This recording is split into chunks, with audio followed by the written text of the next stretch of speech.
ఏం వాగ్దానాలు చేశారంటే అధ్యక్ష, 250 గజాల ఇళ్ల స్థలం ఇస్తా అన్నారు.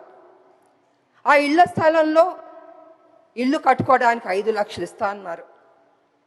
4,000 పెన్షన్ ఇస్తా అన్నారు. 10 లక్షల హెల్త్ ఇన్సూరెన్స్ ఇస్తా అన్నారు. ఉద్యోగం ఇస్తా అన్నారు. ఇలాగ అనేక వాగ్దానాలు చేశారు అధ్యక్ష. నాకు నిజంగా చాలా సంతోషం అనిపించింది అధ్యక్ష. కానీ ఏమైందంటే అధ్యక్ష, అధికారంలోకి వచ్చింది కాంగ్రెస్, అన్నీ జరిగిపోయినాయి అధ్యక్ష. చూస్తూ చూస్తూ 2 సంవత్సరాలు అయిపోయింది అధ్యక్ష. ఇంతవరకు మా ఉద్యమకారులకి మా ప్రభుత్వం ఇవ్వలేదు అధ్యక్ష. అది కొంచెం నాకు బాధగా అనిపించింది అధ్యక్ష. ఎన్నో స్కీములు మనం అనౌన్స్ చేస్తున్నాం, పెడుతున్నాం.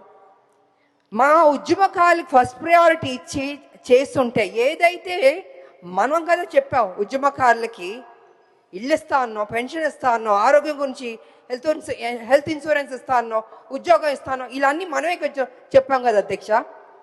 అవన్నీ చేస్తుంటే ఆన్ టైంకి ఫస్ట్ ప్రయారిటీ ఇచ్చి ముందే చేస్తుంటే గౌరవంగా ఉండేది అధ్యక్ష.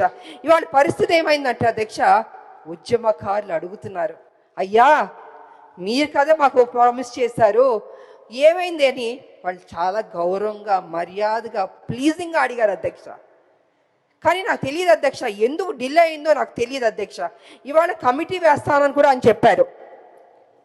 నా ఉద్దేశంలో అయితే అధ్యక్ష, కమిటీ అన్నది కొంచెం డిలే అవుతుంది అధ్యక్ష.